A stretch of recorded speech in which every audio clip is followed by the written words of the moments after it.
অনেক সময় আমাদের হাত থেকে বা কোনো স্থান থেকে কোরআন মাজিদ পড়ে যায়, তখন আসলে আমাদের কি করা উচিত? এই ব্যাপারে আমাদের অনেকেরই বিষয়টা অজানা। আমরা বিভিন্ন ভাবে আমরা এই পরিস্থিতিকে আমরা আমরা দেখি বা সমাধান করার চেষ্টা করি। তো এই ব্যাপারে প্রশ্ন হলো, কোরআন মাজিদ হাত থেকে পড়ে গেলে তার ওজনে চাউল সদকা করতে হবে কি? উত্তর: সর্বাবস্থায় কোরআন মাজিদ তথা আল্লাহর কালামকে সম্মান করতে হবে। কোরআন মাজিদের প্রতি অসম্মান হয় এমন কোনো কাজ করা যাবে না।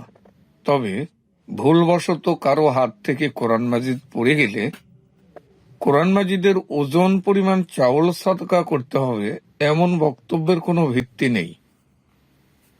অর্থাৎ কোরআনের ওজনে কোনো কিছু সদকা করতে হয়, দান করতে হয়, এই যে রেওয়াজ, সমাজে যে প্রচলন বা আকিদা বা বিশ্বাস, এটার কোনো ভিত্তি নেই।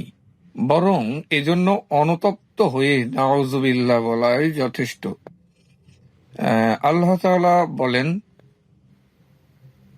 কোরআন মাজিদের 33 নম্বর সূরা আল আহজাবের 5 নম্বর আয়াতে আল্লাহ পাক বলেন, আর তোমরা অজান্তে কোনো ভুল করলে তাতে তোমাদের কোনো অপরাধ নেই, কিন্তু তোমাদের অন্তরে দৃঢ় সংকল্প থাকলে অপরাধ হবে।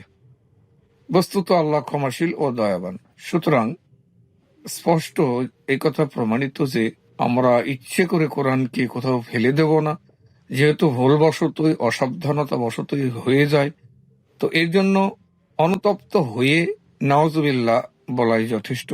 এর জন্য কোনো সাদকা দিতে হয় না বা অন্য কিছু করবার প্রয়োজন নাই। সর্বাবস্থায় আমরা যেন কোরআন মাজিদকে সম্মান জানাতে পারি।